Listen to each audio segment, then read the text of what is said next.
RSS से जनसंघ और जनसंघ से बीजेपी का सफर मुकम्मल होने के बाद बीजेपी गांधी समाजवाद विचारधारा को छोड़कर हार्ड हिंदुत्व की विचारधारा अपना चुकी थी। 1999 के लोकसभा चुनाव में जीत मिलने के बाद वाजपेयी प्रधानमंत्री बन चुके थे और उप प्रधानमंत्री आडवाणी को गृह मंत्रालय दे दिया गया था।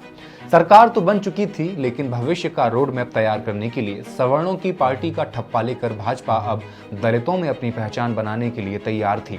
इसी कड़ी में सन 2000 में बड़ा दांव खेलते हुए दलित नेता बंगारू लक्ष्मण को बीजेपी का अध्यक्ष बना दिया जाता है, जो दक्षिण भारत से आते थे। बीजेपी दलितों के साथ साथ दक्षिण भारत में अपनी पकड़ मजबूत करने की कोशिश में लगी हुई थी, जो बुरी तरह फेल हो गई।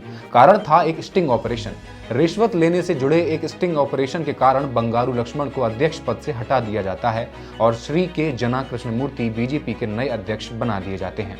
ये बात है 2001 की। एक मैगजीन थी तहलका, जिसने रक्षा सौदों से जुड़े एक मामले में स्टिंग ऑपरेशन किया था। इस ऑपरेशन में बंगारू लक्ष्मण 1 लाख रुपए रिश्वत लेते हुए दिखाई दे रहे थे।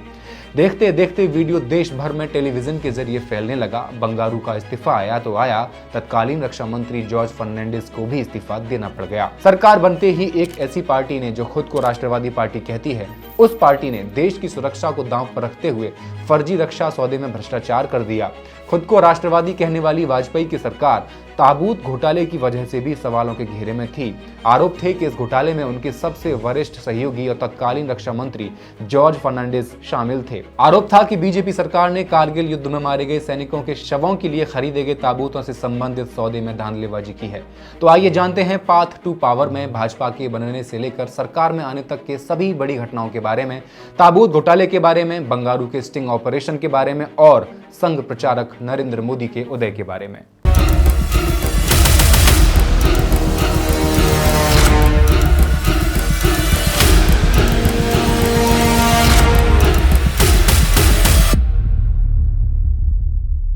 नमस्कार, मैं हेमंत और आप पॉलिटिक्स देख रहे हैं। 13 दिसंबर 2001 का दिन था और संसद का शीतकालीन सत्र चल रहा था।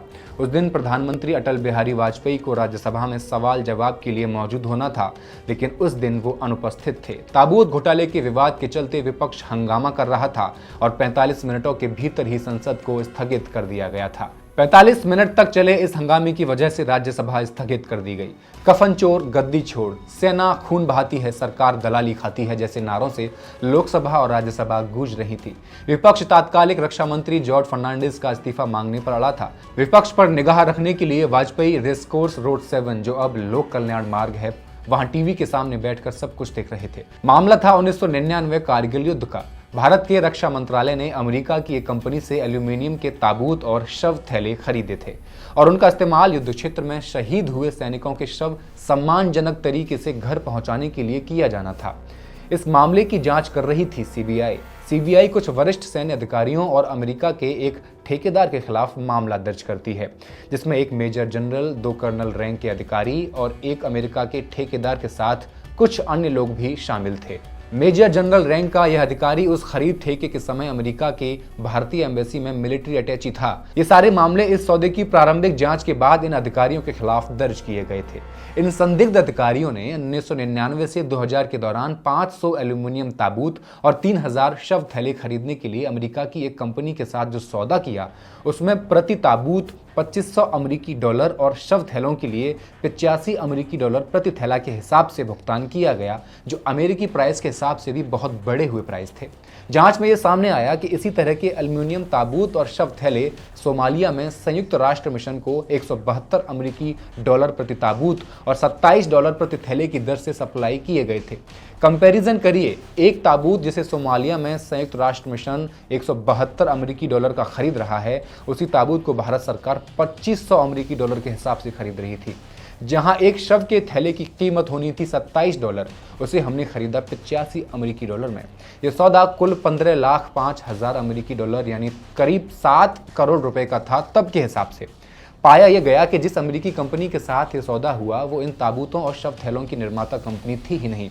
प्रारंभिक जांच में यह भी पाया गया कि ताबूतों के साथ वेल्डिंग के जरिए छेड़छाड़ हुई, जिसकी वजह से उसमें सुराख होने का खतरा था और इसी वजह से वे ताबूत इस्तेमाल के योग्य नहीं पाए गए। इस तरह सरकार को 1,87,000 अमेरिकी डॉलर यानी करीब 89,76,000 रुपए का घाटा भी हुआ।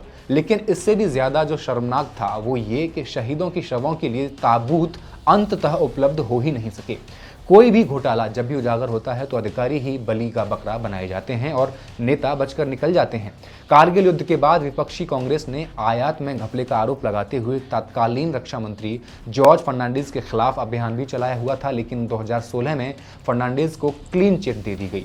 बीजेपी ने अपनी सरकार बनाई और एक के बाद एक घोटालों के आरोप उन पर लगते चले गए। भाजपा अध्यक्ष बंगारू लक्ष्मण का स्टिंग ऑपरेशन इस फहरिस्त में शामिल था। हुआ यूं कि तहलका.com के पत्रकारों ने बंगारू के सामने खुद को ब्रिटेन की वेस्ट एंड नाम की रक्षा कंपनी का एजेंट बताया और रक्षा सौदे के लिए उनसे सिफारिश करने को कहा।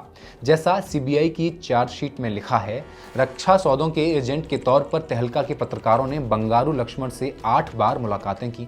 3 दिसंबर 2000 से लेकर 7 जनवरी 2001 के बीच ये 8 मुलाकातें हुई और 1 जनवरी 2001 को बंगारू लक्ष्मण ने अपने दफ्तर में इन फर्जी एजेंटों से 1 लाख रुपए की रकम ली। ये सब एक कैमरे में रिकॉर्ड हुआ और तहलका.com ने 13 मार्च 2001 को ये वीडियो जारी कर दिया। शाम होते होते बंगारू लक्ष्मण को पद से इस्तीफा देना पड़ गया।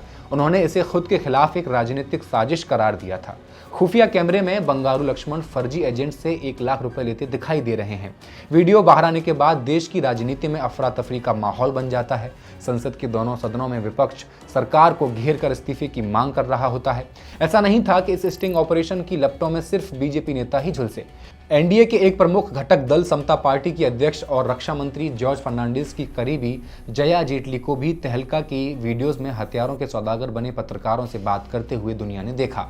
समता पार्टी के पूर्व कोषाध्यक्ष आर.के. जैन भी तहलका की लपटों में घिर गए। तहलका के पत्रकारों ने सेना के कुछ बड़े अफसरों के कारनामे भी उजागर किए। आखिर सरकार ने एक मेजर जनरल समेत 4 आला सेनाधिकारियों को निलंबित कर दिया, मगर विपक्षी पार्टियां सिर्फ इतने से ही संतुष्ट नहीं थीं। उन्होंने रक्षा मंत्री जॉर्ज फर्नांडिस का भी इस्तीफा मांगना शुरू कर दिया और इसी मुद्दे पर एनडीए में दरार पड़ना शुरू हो गई। आखिर तृणमूल कांग्रेस एनडीए से अलग हो गई और ममता बनर्जी ने रेल मंत्री पद से इस्तीफा दे दिया। उस वक्त की वाजपेयी सरकार ने तहलका मुद्दे पर इस्तीफा देने से इनकार कर दिया। कुछ दिन की टालमटोल के बाद आखिर रक्षा मंत्री जॉर्ज फर्नांडिस ने भी अपना इस्तीफा दे ही दिया। पार्टी अध्यक्ष जया जेटली पहले से ही इस्तीफा दे चुकी थी। इसके बाद प्रधानमंत्री अटल बिहारी वाजपेयी ने तहलका मामले में सरकार पर लगे आरोपों को पिछले 50 साल में किसी भी सरकार पर लगे सबसे गंभीर आरोप बताया और सुप्रीम कोर्ट से एक जज से इस मामले की जांच के आदेश दे दिए। इसके बाद केंद्र सरकार ने सुप्रीम कोर्ट के एक रिटायर्ड जज के वेंकटस्वामी को इस मामले की जांच करने का आदेश दिया। हालांकि उन्होंने जनवरी 2003 में इस्तीफा दे दिया। फिर मार्च 2003 में जस्टिस एस.एन. फूकन आयोग बनाया गया, जिसने पहली रिपोर्ट में जॉर्ज फर्नांडिस को क्लीन चिट दे दी। पर आयोग की आखिरी रिपोर्ट के पहले ही 2004 में यूपीए सरकार ने फूकन आयोग का काम सीबीआई को सौंप दिया। सीबीआई ने चार्जशीट दायर की। बंगारू लक्ष्मण के पूर्व निजी सचिव टी सत्यमूर्ति इस केस में आरोपी थे, जो बाद में सरकारी गवाह बन गए और कोर्ट ने उन्हें बरी कर दिया। बंगारू लक्ष्मण भी इस केस की सुनवाई रुकवाने के लिए हाई कोर्ट और सुप्रीम कोर्ट गए थे, लेकिन उन्हें राहत नहीं मिल सकी। 2012 में उन्हें सजा दे दी गई। 2001 में बंगारू लक्ष्मण का स्टिंग ऑपरेशन और ताबूत घोटाला जैसे आरोपों के बावजूद भी बीजेपी की सियासी पकड़ गुजरात में मजबूत हो रही थी। मंडल कमीशन के विरोध में रथ यात्रा करने वाले आडवाणी के रथ पे खड़ा एक संघ प्रचारक नरेंद्र दामोदर दास मोदी की संगठनात्मक ताकत गुजरात में बढ़ रही थी, जिसकी झलक 1995 के विधानसभा चुनाव में देखने को मिली, जब बीजेपी ने सरकार बनाई और केशुभाई पटेल मुख्यमंत्री नियुक्त किए गए। यह पहली बार था जब गुजरात में बीजेपी की सरकार बन रही थी। गुजरात में मोदी 8 साल संगठन सचिव रहे। संयोग से यही वह समय था जब राज्य में बीजेपी का अभूतपूर्व विकास हुआ।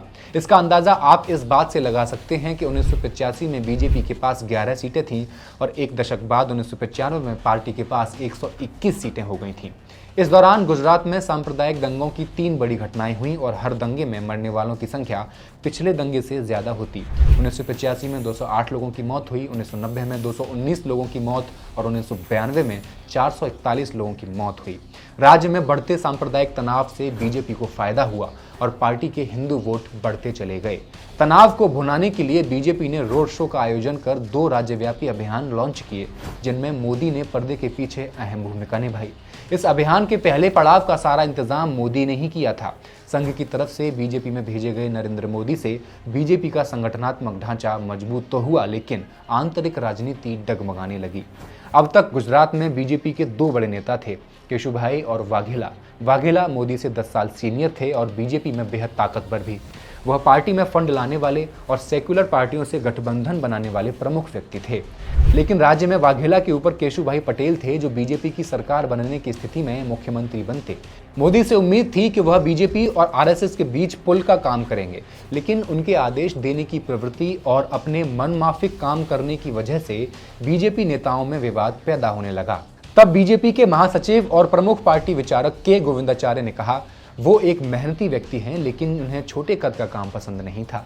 मोदी केशुभाई और शंकर सिंह वाघेला के कद का होना चाहते थे। वाघेला ने कहा था कि मोदी बीजेपी के रोजमर्रा के काम में दखल देने लगे, जबकि पार्टी अध्यक्ष के तौर पर वह मेरा काम था। पार्टी के संविधान के मुताबिक संगठन सचिव को सिर्फ पार्टी को निर्देश देना होता है, उन्हें लागू करवाने का काम उसका नहीं होता। 1995 के चुनावों में जीत के बाद पार्टी ने केशुभाई पटेल को सीएम चुना और मोदी उनके साथ ज्यादा समय बिताने लगे, जिसकी वजह से वाघेला और अकेले पड़ते चले गए। उन्हें इसका भी एहसास हुआ कि दोनों नेता मिलकर उनके खिलाफ मोर्चा खोल रहे हैं। वाघेला कहते हैं, मोदी हर रोज केशुभाई के साथ दोपहर और रात का खाना खाने लगे और उनके कान भरते कि मैं उनके खिलाफ विद्रोह की तैयारी कर रहा हूं और उन्हें विधायकों को मुझसे दूर रखना चाहिए। लेकिन वाघेला भी महत्वाकांक्षी और अधीर थे। 1995 में वो बीजेपी के आधे विधायकों को मध्य प्रदेश के एक रिजॉर्ट में लेकर चले गए और धमकी दी कि अगर पटेल को हटाकर उन्हें सीएम नहीं बनाया गया तो सरकार गिरा दी जाएगी। अटल बिहारी वाजपेयी ने एक तीसरे उम्मीदवार सुरेश मेहता के लिए स्थान बनाना शुरू किया और मोदी को सजा देकर बीजेपी का राष्ट्रीय सचिव बनाकर दिल्ली भेज दिया। इधर वाघेला भी कांग्रेस का दामन थाम चुके थे। मोदी दिल्ली पहुंचे, वो जिस किसी से मिलते उससे यही कहते। वो पहले व्यक्ति थे जिन्होंने वाघेला के बारे में पार्टी को चेताया था। इसकी वजह से विडंबनात्मक रूप से मोदी का कद बढ़ गया और वो पार्टी के राष्ट्रीय संगठन सचिव बना दिए गए। मोदी के दिल्ली लौटने के बाद पटेल के नेतृत्व में बीजेपी कई स्थानीय चुनाव हारती चली गई। इसके पीछे की बड़ी वजह थी कक्ष में आया भूकंप, जिसे पटेल सरकार सही तरीके से संभाल नहीं पाई थी। इस दौरान केंद्र में मोदी अपने पूर्व सहयोगी पटेल के खिलाफ चुपचाप अभियान भी चलाने लगे थे। मोदी पार्टी के नेताओं को हमेशा केशुभाई के बारे में बुरी बातें कहते। वो ठीक उसी तरह से था जैसा उन्होंने वाघेला के मामले में केशुभाई के साथ किया था। तब 2001 में गुजरात की राजनीति में एक और बड़ा मोड़ आया, जिसने इस पूरे देश की राजनीति का चेहरा ही बदल दिया। एक दिन जब राष्ट्रीय संगठन सचिव नरेंद्र मोदी एक टीवी कैमरामैन के साथ थे, तभी उन्हें तत्कालीन प्रधानमंत्री अटल बिहारी वाजपेयी का फोन आया। शाम को मीटिंग है, मिलिए। शाम को मीटिंग शुरू हुई। अटल बिहारी ने कहा, पंजाबी खाना खाकर आप मोटे हो गए हैं, आपको वजन कम करना चाहिए, यहाँ से जाइए, दिल्ली छोड़ दीजिए। मोदी ने पूछा, कहाँ जाऊँ? उन्होंने जवाब दिया, गुजरात जाइए, आपको वहाँ काम करना है। मोदी को इस बात का अंदाज़ा नहीं था कि अटल जी उन्हें गुजरात क्यों भेजना चाहते हैं। तब अटल जी ने कहा, नहीं, आपको चुनाव लड़ना होगा, आपको मुख्यमंत्री बनाया जा रहा है। ये सुनकर नरेंद्र मोदी बोले, ये मेरा काम नहीं है, मैं गुजरात से 6 सालों से दूर हूँ, मुझे मुद्दों का भी पता नहीं है, मैं वहाँ क्या करूँगा ये मेरी पसंद का काम नहीं है, मैं किसी को जानता भी नहीं। 5 या 6 दिन बीत गए, फिर नरेंद्र मोदी को उस काम के लिए तैयार होना पड़ा जो पार्टी चाहती थी।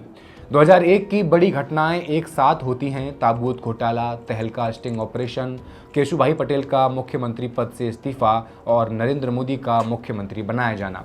आरएसएस के लिए मोदी की नियुक्ति एक बड़ी सफलता थी। उसके इतिहास में पहली बार एक सच्चा प्रचारक मुख्यमंत्री बना था और इस तरह नरेंद्र मोदी बिना कोई चुनाव जीते गुजरात के मुख्यमंत्री बन चुके थे। हालांकि ऐसी स्थिति में आपको 6 महीने के भीतर किसी भी सदन की सदस्यता लेनी होती है, इसलिए अगले साल फरवरी 2002 में उपचुनाव जीतकर वो विधानसभा पहुंच जाते हैं। इसी साल केंद्र और गुजरात में बीजेपी सरकार के रहते हुए गुजरात में कुछ ऐसा हुआ जिसने दक्षिणपंथी की राजनीति में नरेंद्र मोदी का कद अर्श तक पहुंचा दिया और वो हिंदुत्व का सबसे बड़ा चेहरा बनकर उभरे। हम यहाँ गोधरा कांड की बात कर रहे हैं, जिसकी कहानी हम सुन चुके हैं। डिस्क्रिप्शन में लिंक है, आप देख सकते हैं।